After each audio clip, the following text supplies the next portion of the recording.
Hello friends, welcome back to Raunak sir की पाठशाला। तो last video में हमने mechanical properties of solid start किया था। आज उसी का सेकंड लेक्चर है, कंटिन्यू करते हैं। चलिए पहले डिस्कस कर लेते हैं क्या पढ़ा था लास्ट क्लास में। First topic, deforming force. वो फोर्स जो ऑब्जेक्ट का कॉन्फ़िगरेशन या डायमेंशन या शेप एंड साइज चेंज कर ले उसे बोलते हैं। गुड। सेकेंड टाइप था रिस्टोरिंग फोर्स। ये दोनों ही मैंने ए बी के फॉर्म में पढ़ाए थे। फोर्स क्या होता है, 1A और 1B, ऐसे ही पढ़ाया था। दी रिस्टोरिंग फोर्स क्या होता है? रिस्टोरिंग फोर्स डिफॉर्म फोर्स हटने के बाद अगर जो रिस्टोर हो रहा है बॉडी में, जो ओरिजिनल, अगर इलास्टिक बॉडी है तो ओरिजिनल शेप एंड साइज में आएगी। वो जो फोर्स उसको लेके आएगा अपने ओरिजिनल शेप एंड साइज में, उसको बोलेंगे रिस्टोरिंग फोर्स। वो क्या कर रहा है? रीगेन कर रहा है अपने ओरिजिनल डायमेंशन या रिस्टोर कर रहा है अपने ओरिजिनल डायमेंशंस को। ठीक है, अब अगला क्या था? चलो सेकंड, इलास्टिसिटी। क्या था? इलास्टिसिटी इज अ प्रॉपर्टी, बोलो, बाय वर्च्यू ऑफ विच वो ऑब्जेक्ट रीगेन कर सकता है अपनी ओरिजिनल डायमेंशन या कॉन्फ़िगरेशंस को। इस प्रॉपर्टी को बोलते हैं इलास्टिसिटी। ये मटेरियल की प्रॉपर्टी है, ये मटेरियल की प्रॉपर्टी है। अगला क्या पढ़ा था? नंबरिंग चेक कर लेना। Elastic limit. ये हर चीज एक लिमिट तक सही होती है, एक लिमिट से बाहर वापस आने में दिक्कत होती है। तो अगर एक लिमिट तक ही बॉडी को डिफॉर्म करें तो ही वो अपने ओरिजिनल डायमेंशन में आ सकती है। लिमिट क्रॉस हो गई तो नहीं, दिक्कत होगी। आ तो जाएगी लेकिन दिक्कत, या कोई आ भी नहीं पाएगा। ठीक है, जैसे कल रबर बैंड दोनों खींचते हैं तो एक टाइम बाद टूट जाते हैं। अरे रबर बैंड की बात कर रहा हूँ, रबर बैंड की बात कर रहा हूँ। अगर दोनों मिलके खींचते हैं तो एक टाइम बाद टूट जाते हैं। चलो इसके अगला टॉपिक। इसलिए उस लिमिट तक, जिस लिमिट तक बॉडी वापस रीगेन कर ले अपनी ओरिजिनल शेप एंड साइज या डायमेंशंस को, वो लिमिट कहलाती है, वो अपर लिमिट कहलाती है इलास्टिक लिमिट। अगला क्या पढ़ा था? Perfectly elastic. ये 3 के अंदर ही था क्या? ठीक है, और फिर 5। चलो परफेक्टली, एग्जाम्पल बोले थे करके आना। परफेक्टली इलास्टिक बॉडीज और परफेक्टली प्लास्टिक बॉडीज क्या है? बोलो जल्दी जल्दी। फॉस्फर और ब्रॉन्ज। अरे एग्जाम्पल नहीं, डेफिनेशन बोलो जल्दी। बॉडी जो रीगेन कर लें अपने ओरिजिनल शेप एंड कंप्लीटली। इसमें क्या था? कंप्लीटली एंड इमीडिएटली, वो कहलाती हैं परफेक्टली इलास्टिक बॉडीज। जो ये नहीं कर पाए वो एग्जाम्पल याद कर लेना, एनसीईआरटी में और दी हो तो बता देना। अब अगला बोलो, स्ट्रेस क्या होता है? या सीधे सीधे फोर्स पर यूनिट एरिया। क्या होता है स्ट्रेस? किससे डिनोट करते हैं? Force upon dimensional formula. Very good, ml-1 T-2। और गलत बोल लो, ठीक है।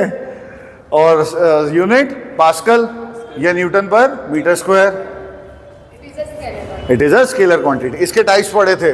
6A टेंजेंशियल स्ट्रेस और longitudinal stress. 6B compressive stress, tangential, हाँ गलत बोल दिया मैंने, टेंसाइल स्ट्रेस और लॉन्गिट्यूडनल स्ट्रेस, कंप्रेशनल स्ट्रेस और compressive stress. 6C hydrostatic, hydraulic या हाइड्रोस्टैटिक स्ट्रेस और वॉल्यूमेट्रिक स्ट्रेस और हाइड्रोलिक स्ट्रेस। ठीक है। 6D शीयरिंग स्ट्रेस और टेंजेंशियल स्ट्रेस। सबका डिनोशन यही रहेगा, सिग्मा से सबका फॉर्मूला सेम रहेगा, सबकी ऐसा यूनिट डायमेंशनल फॉर्मूला, सब कुछ सेम रहेगा। ठीक है। अब देखो टेंसाइल स्ट्रेस, जो नाम में लिखा है लॉन्गिट्यूडनल स्ट्रेस, जो लेंथ के अलोंग लगे, जो उसकी लेंथ को बढ़ा दे। जब टेंसाइल फोर्स लगेगा तो लेंथ बढ़ जाएगी, जब कंप्रेसिव फोर्स लगेगा लेंथ कम हो जाएगी। हाइड्रोलिक, हाइड्रोस्टैटिक या वॉल्यूमेट्रिक, जब वॉल्यूम चेंज होगा बैलून का या सबमर्ज्ड बॉडी का तो कौन सा स्ट्रेस लगेगा?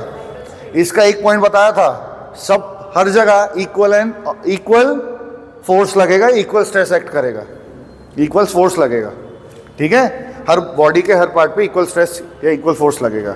शेयरिंग स्ट्रेस और टेंजेंशियल स्ट्रेस, जो बॉडी के ये सर्कल है, टेंजेंट क्या कर रहा है, सरफेस के अलोंग जा रहा है, इसलिए नाम क्या लगेगा, टेंजेंशियल स्ट्रेस। सरफेस के अलोंग जो फोर्स लगता है उसे बोलते हैं टेंजेंशियल फोर्स या शेयरिंग फोर्स, और उस फोर्स से जो स्ट्रेस आता है उसे बोलते हैं या शेयरिंग स्ट्रेस। ये डस्टर क्या करने वाला है, गायब करने वाला नहीं है। ये कौन सा फोर्स लगा रहा है इस पे, शेयरिंग फोर्स। ये देखो सरफेस के अलोंग लग रहा है, ये देखो सरफेस के अलोंग लग रहा है। चलिए, ये हमने लास्ट क्लास में डिस्कस किया था, आज उसके आगे बढ़ते हैं। कौन सा नंबर तक हो गया था, 7D। आज 8 शुरू करेंगे। स्ट्रेन बताया था कल क्या होता है, अगर एक बॉडी पे स्ट्रेस एक्ट कर रहा है तो उसके डायमेंशन चेंज होंगे। एग्जांपल लेते हैं लॉन्गिट्यूडनल स्ट्रेस, लॉन्गिट्यूडनल स्ट्रेस या फिर टेंसाइल स्ट्रेस। जो फोर्स लगाया उसके लेंथ के अलोंग, उसने क्या किया, उसकी लेंथ को इंक्रीज कर दिया। एग्जांपल, चलो अभी उसमें आएगा तब लेंगे एग्जांपल, ठीक है। जब लॉन्गिट्यूडनल स्ट्रेस आएगा तब लेंगे एग्जांपल, अभी बस डेफिनेशन लिखो। Ratio of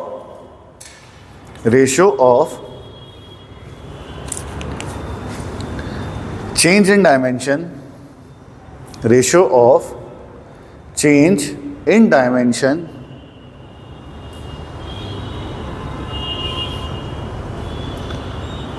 of a body, ratio of change in dimension of a body with respect to original dimensions, with respect to original dimension is called strain.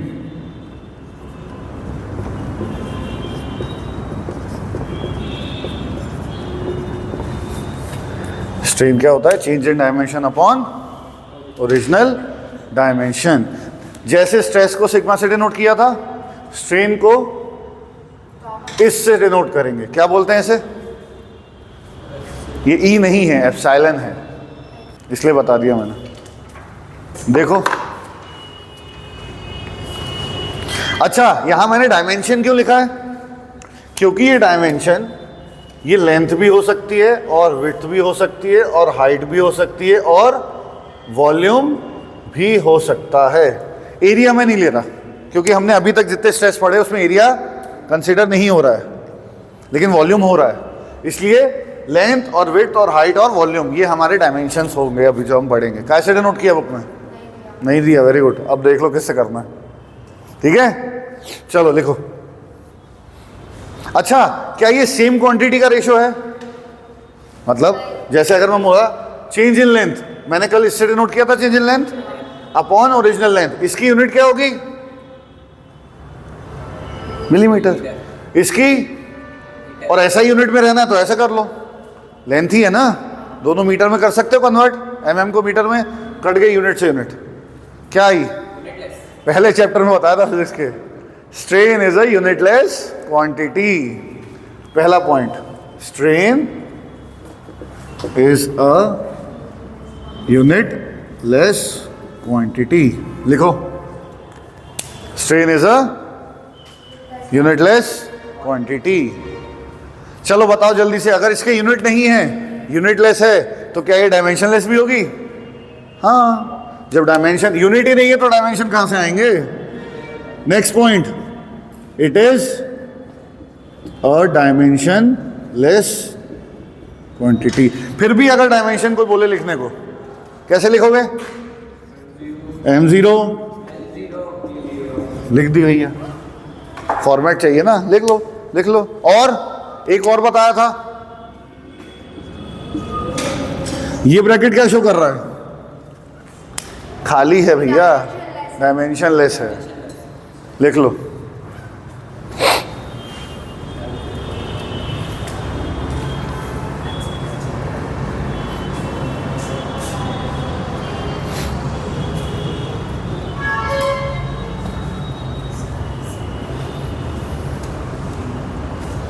अब एक सबसे ज्यादा कंफ्यूज करने वाली चीज, जो आपको आपके सिलेबस में नहीं है, फिर भी मैं बता रहा हूँ, ठीक है। दो थ्योरीज चलती हैं स्ट्रेस स्ट्रेन की। पहली थ्योरी, पहले कौन लगेगा, स्ट्रेस या स्ट्रेन? पहले क्या आएगा बॉडी में? स्ट्रेस। जनरली ये बोला जाता है कि स्ट्रेस की वजह से स्ट्रेन आएगा। स्ट्रेस की, अगर स्ट्रेस पड़ेगा तो साइज और शेप भी बनेगा। फिर रुक, मैं आ रहा हूँ, मैं बिल्कुल वैसे ही चल रहा हूँ। बॉडी पे एक फोर्स लगा, उसने उसके कॉन्फ़िगरेशन चेंज की है, स्ट्रेस लग रहा है मतलब उसने जैसे उसके डायमेंशन चेंज किए स्ट्रेन आ गया। ये पहली थ्योरी है, यही सही माननी है आपको। कुछ लोग हैं जो बोलते हैं कि स्ट्रेन आया क्योंकि स्ट्रेस क्या है, रिस्टोर कर रहा है, जब तब लगता है ना रिस्टोरिंग। कुछ लोग बोलते हैं स्ट्रेन की वजह से स्ट्रेस आता है।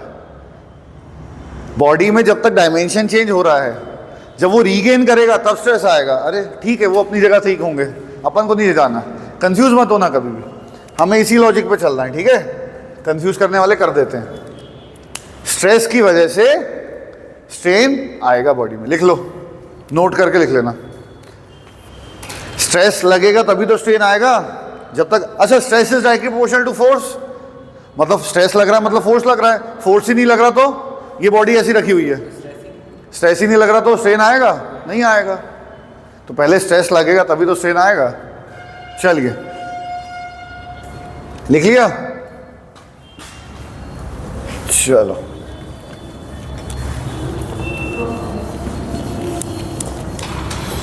ये सिलेबस में नहीं है, मैंने फिर भी बता दिया, कभी किसी ने पूछ लिया तो। 8A क्या पढ़ा था कल? पहला लॉन्गिट्यूडनल स्ट्रेन, लिखो, डेफिनेशन लिखो।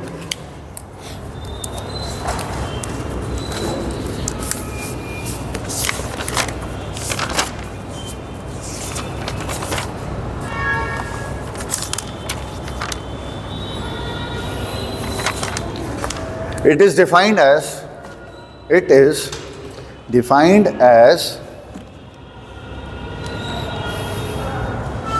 increase in length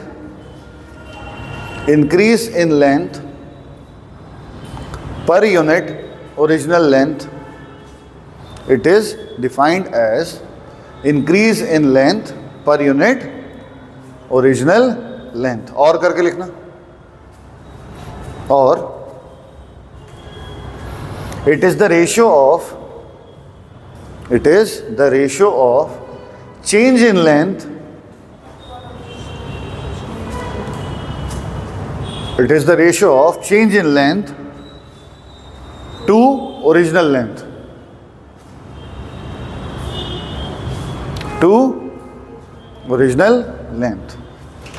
जब हमने स्ट्रेस पढ़ा था वो टेंसाइल अलग था, कंप्रेसिव अलग था। क्या लॉन्गिट्यूडनल के अंदर दोनों आ सकते हैं? हाँ, ये बॉडी है, इस पे यहाँ पे फोर्स लगा, अगर फोर्स पुल कर रहा है तो टेंसाइल, कंप्रेस कर रहा है तो कंप्रेसिव, लेकिन दोनों लॉन्गिट्यूडनल ही तो हैं। हाँ, अब इधर आ जाओ। लॉन्गिट्यूडनल में मैंने बोला इंक्रीज लिखवाया मैंने, जब मैंने पहली लाइन बोल दी इंक्रीज, वहां पे इंक्रीज का क्या मतलब हो जाएगा? टेंसाइल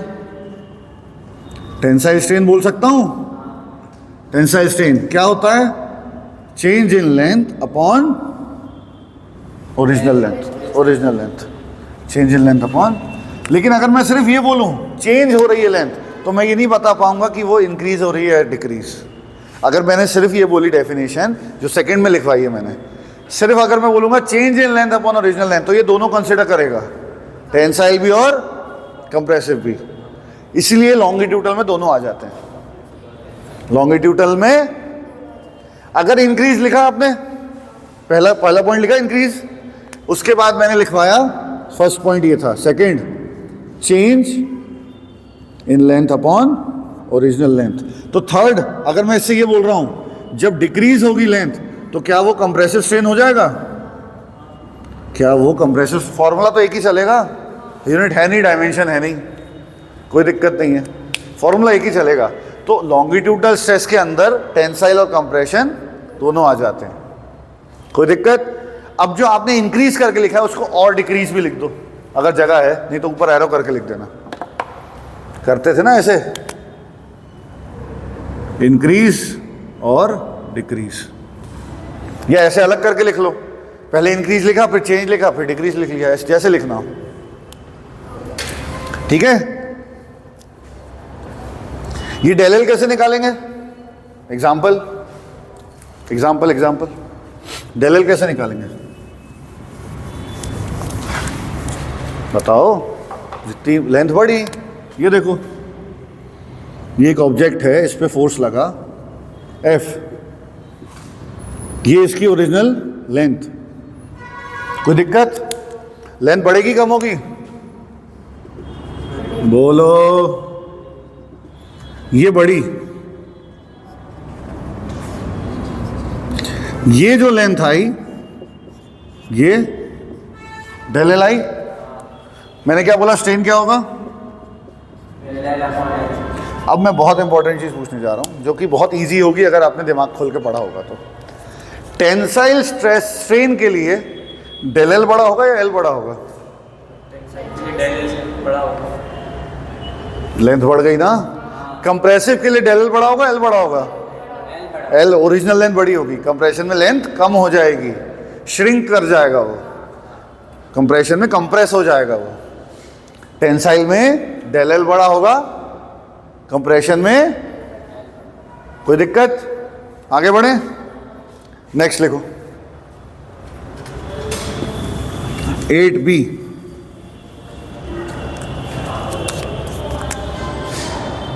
वॉल्यूमेट्रिक स्ट्रेन,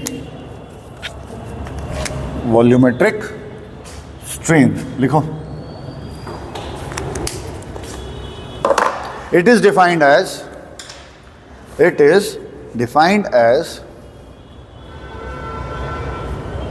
क्या लिखूंगा? मैंने लॉन्गिट्यूडनल में जब बात करी तो मैंने टेंसाइल लेंथ के लॉन्ग बात करी, change in length upon volume. It is defined as change in volume per unit original volume, per unit original volume.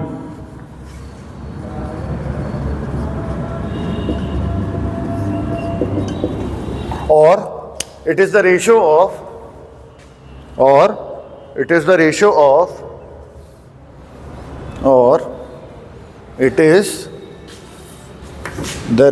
of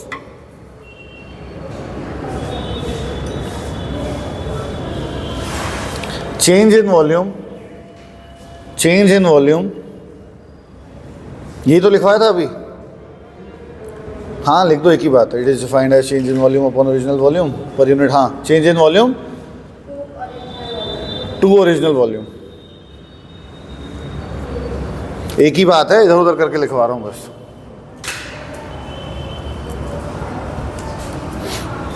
क्या मैं इसको ऐसे लिख सकता हूं जैसे डेल एल से चेंज किया था, इसको किससे चेंज कर दिया? डेल वी, लिख लो। अच्छा, डेल एल को ऐसे लिख सकता था मैं? नहीं, रुक जाओ, अच्छा उसको डायग्राम में बताया नहीं था ना, कोई बात नहीं। डेल एल कुछ नहीं, इसमें देख सकते हैं। अभी लिखो डेल वी बाय वी, जब न्यूमेरिकल करेंगे तब बताऊंगा। डेल वी बाय वी हो गया। चलो अगला,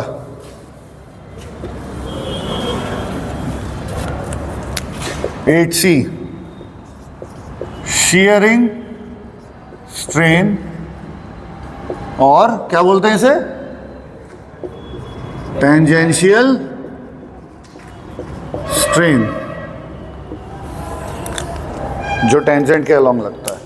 स्टार मार्क कर लो इसको। कल वाला डायग्राम याद है?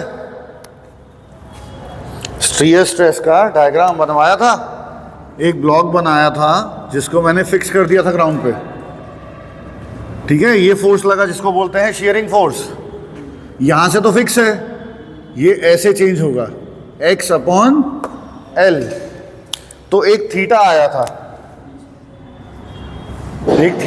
था, ये थीटा बता क्या रहा है? Change in length upon original length. क्योंकि इसमें फोर्स परपेंडिकुलर है इसके, तो ओरिजिनल लेंथ तो ये रहेगी ना। चेंज कितनी हुई है यहां से यहां तक? अच्छा चलो एक और यहां पे भी बना देता हूं, ये इक्वल ही रहेगा। ठीक है, ये दोनों इक्वल ही रहेंगे। क्या हो रहा है? पहले डेफिनेशन लिखी शियर स्ट्रेन की? नहीं लिखी, लिखो। It is defined as the ratio of, it is defined as the ratio of, it is defined as the ratio of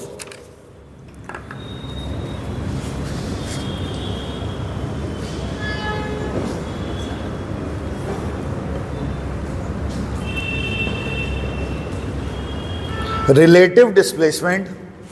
It is defined as the ratio of relative displacement. It is defined as the ratio of relative displacement or deflection produced per unit length, produced per unit length. ये length है मेरी, thickness है, लेकिन इसको भी length मान लो। ठीक है, ये डिफ्लेक्शन हो रहा है। इस चीज को जो बोलेंगे ना, ये यहां फिक्स है, ये ऐसे डिफ्लेक्ट हुआ, इसको क्या बोला मैंने? डिफ्लेक्शन। ये बोर्ड लगा हुआ है, ये क्या हुआ? डिफ्लेक्ट हुआ। एक जगह से फिक्स है, हल्का सा उधर चला गया, टिल्ट, डिफ्लेक्ट हो गया, ओरिजिनल पोजीशन से डिफ्लेक्ट हो गया। तो क्या बोलेंगे? It is the ratio of deflection per unit length. इस क्वेश्चन में ये जो थीटा था, जो बहुत स्मॉल था और इसको tan थीटा बोल दिया था, ये थीटा x/L, ये थीटा ही है आपका शेयरिंग स्ट्रेन। शेयर क्या है? Theta sharing strain. लिख लो।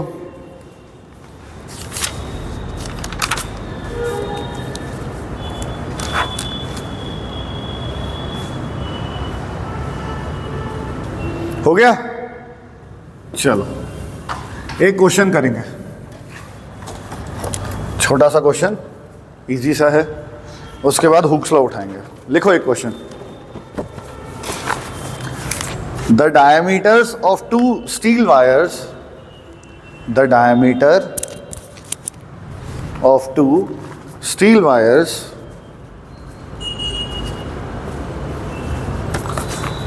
the diameter of two steel wires of same length, पहली कंडीशन,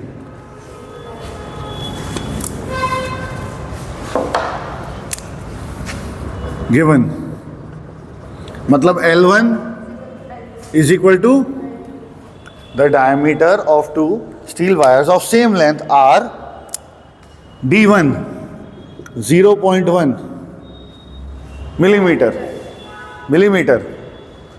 diameter और D2 0.5 millimeter respectively. Calculate the diameter of two steel wires of same length are 0.1 millimeter and 0.5 millimeter respectively. Calculate the ratio of stress developed in them. Calculate the ratio of stress developed in them when a load of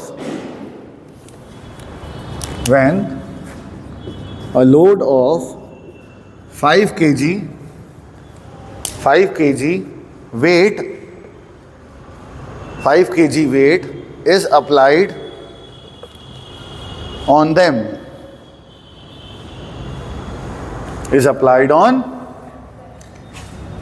बिल्कुल sequence में समझेंगे इस question को। पहले खुद से try करना चाहते हो तो कर लो 2 मिनट, थोड़ा सोचो क्या हो सकता है। एक चीज जो मैं बता रहा हूं, यहां लोड फोर्स नहीं दिया, क्या दिया है? लोड दिया है। हाँ, तो आप क्या करोगे? केजी से न्यूटन में जाने के लिए केजी को मल्टीप्लाई कर दोगे जी से तो वो न्यूटन में आ जाएगा। ठीक है, करो। केजी को मल्टीप्लाई कर दोगे जी से, जी कितना लेना है? 10 लेना है, 9.8 लेना है, जो लेना है ले लो। हम 9.8 ले रहे हैं। ठीक है, इसको मैंने कन्वर्ट किया 5 इंटू 9.8, तो पॉइंट हटा के 10, 5 1 जा 5, 2 जा 2 1 जा 49 न्यूटन आ रहा है। मैंने कुछ मल्टीप्लाई नहीं किया, मैंने बस काटा पीटी कर दी। ठीक है, ये आ गया मेरा वही लोड का फोर्स, पहला पॉइंट। और ये मिलीमीटर में मीटर में चेंज करेंगे। क्यों? ये ऐसा ही वेरी गुड, करो।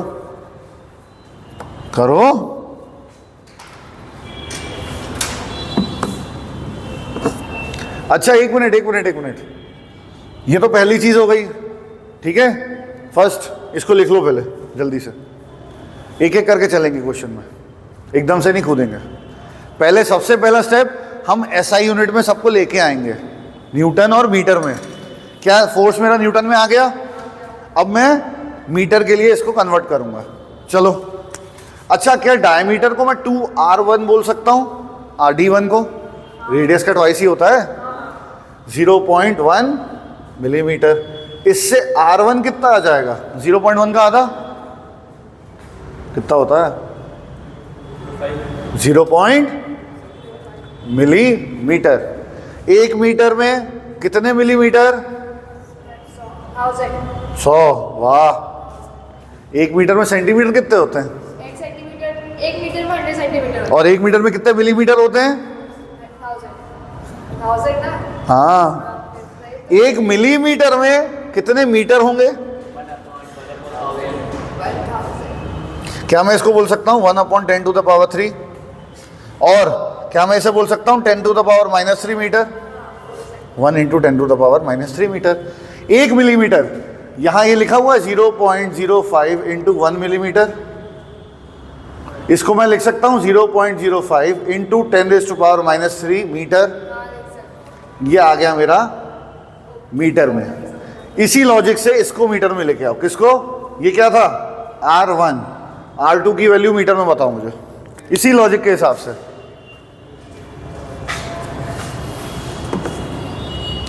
(0.05 इंटू 10⁻³ मीटर R1 आ रहा है। R2 क्या होगा? 0.25 into 10 to the power -3. Very good. 0.25 10⁻³ कोई दिक्कत? लिख लो जल्दी से। ऐसे नहीं हुआ? महक से नहीं हुआ, कोई बात नहीं। बड़े बड़े देशों में छोटी छोटी बातें होती रहती हैं। बड़ी बड़ी पढ़ाई में छोटी छोटी बातें होती हैं।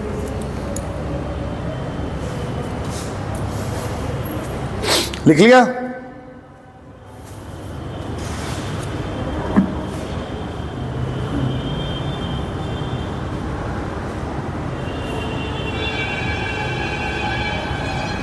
मिटा दूं? जल्दी लिख लो।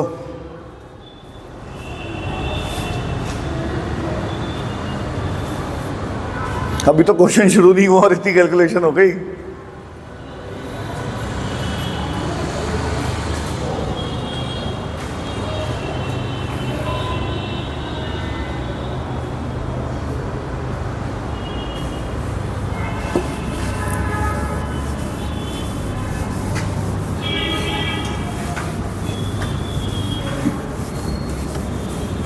यूनिट कन्वर्जन उम्मीद है अब आ गया होगा। चलो आगे बढ़ते हैं। क्या स्ट्रेस फोर्स अपॉन एरिया होता है? क्या दोनों केसेस में फोर्स इक्वल है? क्वेश्चन में देखो, फोर्स तो सेम ही लग रहा है, मतलब फोर्स में बोल सकता हूं कांस्टेंट है। मतलब फर्स्ट का स्ट्रेस इनवर्सली प्रोपोर्शनल है उसके एरिया के। सेकंड का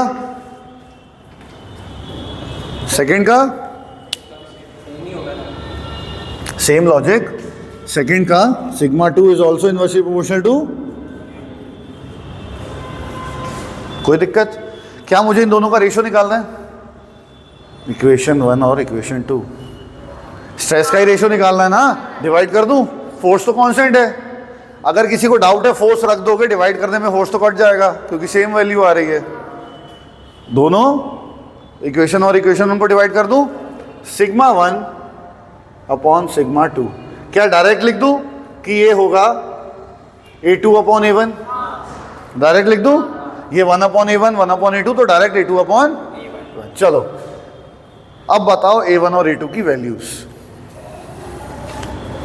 डायमीटर लिखा है पाई r1 square pi r2 square, पाई से पाई। R1 और R2 की वैल्यू बोलो। R2 की 0.25 जीरो यहाँ नहीं लिखूंगा, यहाँ लिखूंगा sigma 1 upon sigma 2 0.25 into upon 0.05 है। चलो ठीक है, ये कट गया, कोई दिक्कत? 0.25 अपॉन 0.0, पॉइंट से पॉइंट, 5 1 जा 5, सिग्मा 1 अपॉन सिग्मा 2 5 आया। इसका क्या मतलब हुआ? क्वेश्चन सही है, सॉल्यूशन सही है, एक चीज भूल गए आप।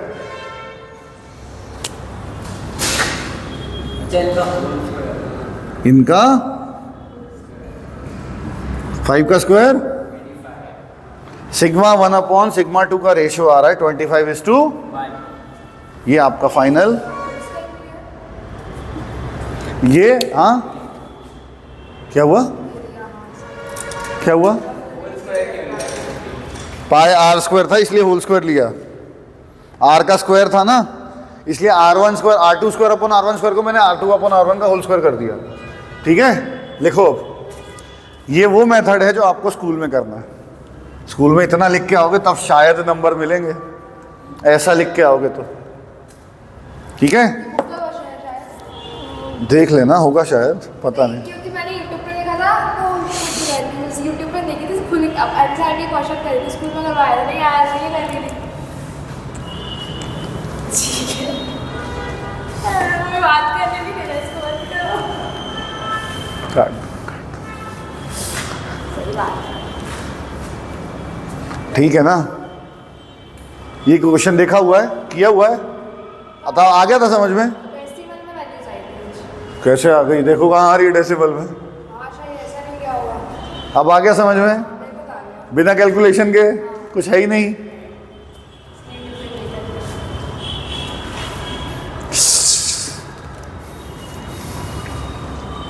जल्दी करो, जल्दी टिपो, अरे टिपो।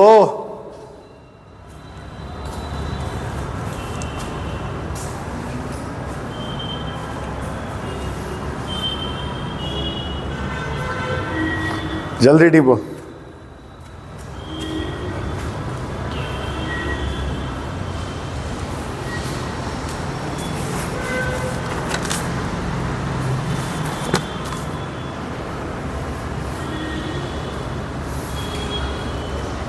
हो गया?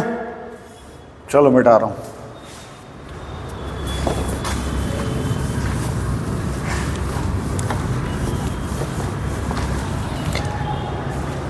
ये कौन सा मेथड था? स्कूल वाला। कॉम्पिटिटिव में कैसे करोगे? पहला स्टेप, एसआई यूनिट जरूरी है। आपने यहां एसआई यूनिट फोर्स कराई, क्या यूज आया फोर्स का? आपने मिलीमीटर को मीटर में किया, क्या यूज आया इसका? इसको मिलीमीटर में रहने देते तो कट तो जाता ही, रेशियो था ना। कॉम्पिटिटिव में ये चीज़ देखी जाती है सबसे पहले, हमें आंसर चाहिए। ठीक है, जब पता है फोर्स इक्वल है और सिग्मा 1 अपॉन, सीधे सीधे इधर देखो, sigma 1 upon sigma 2, F1 upon A1 F2 upon, क्या फोर्स इक्वल थे दोनों पे? कट कर दिए, क्या आ गया? A2 upon A1। पाई पाई कट जाएंगे पाई आर स्क्वायर में, तो R2 अपॉन R1 का होल स्क्वायर। mm में बताओ क्या वैल्यू थी, देख के बताओ mm में। D2 0.5 mm, D2 नहीं, R2 की पूछ रहा हूँ। चलो एक काम करते हैं, सिंप्लिसिटी के लिए इसको डिवाइड बाय 2 मल्टीप्लाई बाय 2 कर दिया। अब बताओ D1 D2। D1 D2 बता 0.5। D1 है या D2 है? D2 0.5 है। हाँ, D1 0.5 है। 0 पॉइंट, क्या पॉइंट से पॉइंट कट गया? 5 का स्क्वायर, तो तब भी आ जाता, ये तो तब भी आ जाता। कुछ करना था इस क्वेश्चन में? कुछ भी नहीं करना था। सही बात। ये इतना लिखना भी नहीं होता कॉम्पिटिटिव में, ये सब आपके माइंड में चलता है। क्वेश्चन देखो, सीधे इतना करो, खत्म। ठीक है, समझ गए? ध्यान रखना, जब रेशियो है तो यूनिट का क्या काम, जब रेशियो है तो यूनिट का क्या काम। लेकिन स्कूल में ऐसा नहीं चलता।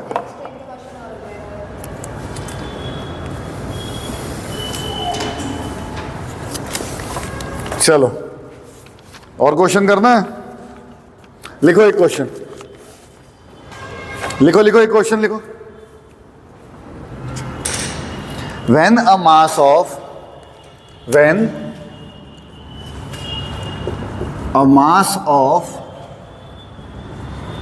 3 kg, when a mass of 3 kg is suspended on a wire, मतलब एक वायर से 3 किलो का मास को लटका दिया, ठीक है, हैंग करा दिया।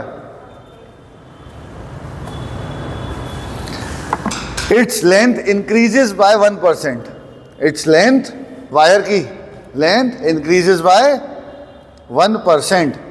What will be the longitudinal strain developed in the wire? What will be the longitudinal strain developed in the wire? हाँ आप बोलो। When a mass of 3 kg is suspended on a wire, its length increases by 1%. ठीक है? What will be the longitudinal strain developed in the wire? चलो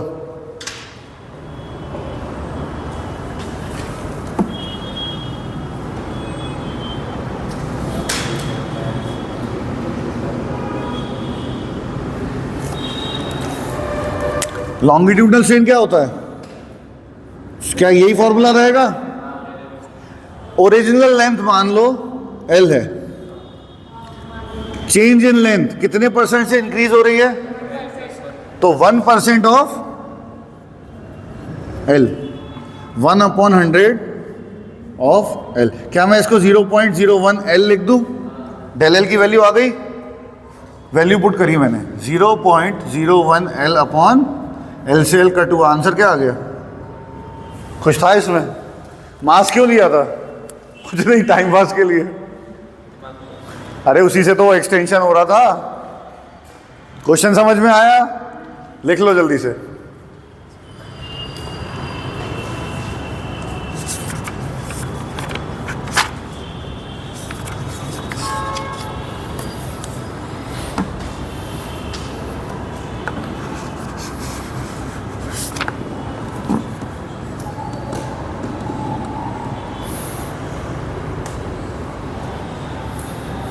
एक और question लिखो।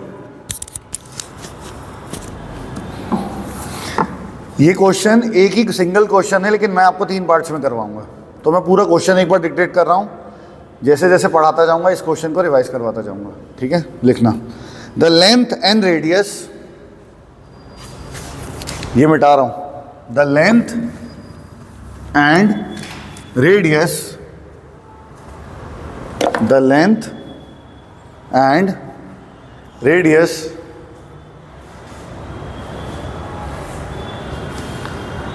of a steel wire, the length and लिखो, the length and radius, the length and radius of a steel wire are respectively 1 meter and 10 mm। अभी convert कर लो इसको metre में। किससे डिवाइड करेंगे? 1000 से। 10 अपॉन 0.0, सही है? चलो good. The length and radius of a steel wire are respectively 1 meter and 10 millimeter. full stop. A force of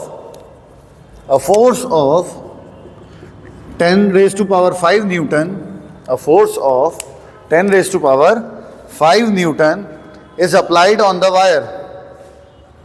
A force of 10 raised to power 5 Newton is applied on the wire along its length.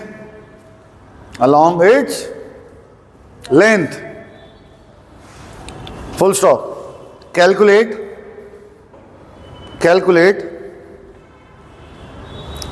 stress.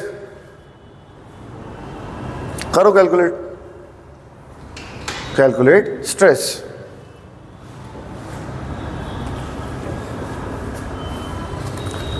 करना है खुद से, मैं करूं? इधर देखो जल्दी. Stress क्या होता है? डायमीटर दिया है, रेडियस दिया है, मतलब सर्कुलर होगा, तो force upon 10 raised to power 5, 22 upon 7 into R 0.01 का स्क्वायर. मैंने अपनी सहूलियत के लिए इसको 1/100 लिख दिया. 1/100 का स्क्वायर. ये 100 ऊपर चला जाएगा स्क्वायर होके, मतलब 10 रेस. चलो और अच्छे से डिटेल में कर लेते हैं. 22 upon 7 इंटू 1 अपॉन, ये हो जाएगा, ये ऊपर चला जाएगा या इससे मल्टीप्लाई होगा? सोच समझ के बोलना. ऊपर चला जाएगा. 10 रेस टू पावर कितना हो जाएगा? कुछ तो गलत हो गया. नहीं, सही तो चल रहा है. 5 और 4 अपॉन, क्या मैं इसको ऐसे लिख सकता हूं?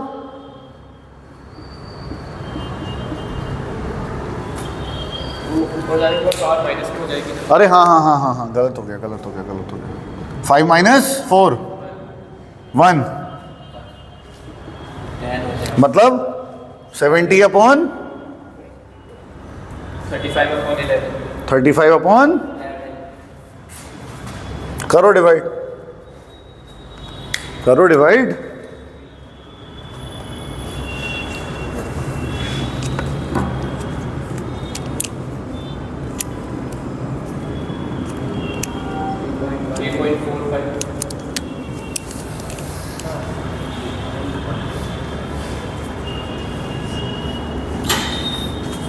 कुछ गलत हो गया.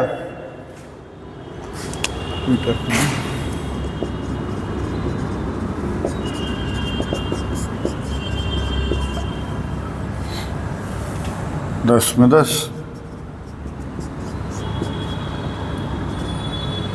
1/100 ही तो है. 1/100 को ऐसे तो लिखेंगे. ये सही लिखा है. ये 1/100 किया मैंने. 100 को 0.00 सही तो कर रहा हूँ मैं. 5 न्यूटन है ना.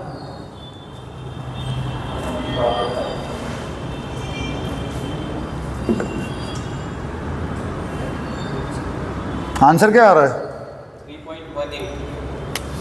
ये आ रहा है 18 न्यूटन पर. कुछ गलत आ रहा है. सर आपने यही क्वेश्चन. एक मिनट करते हैं. रुक जाओ, देख रहा हूँ.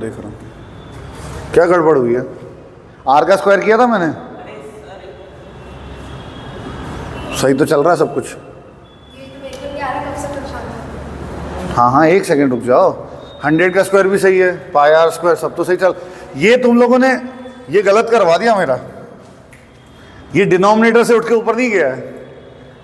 अरे यार, a divide by b by c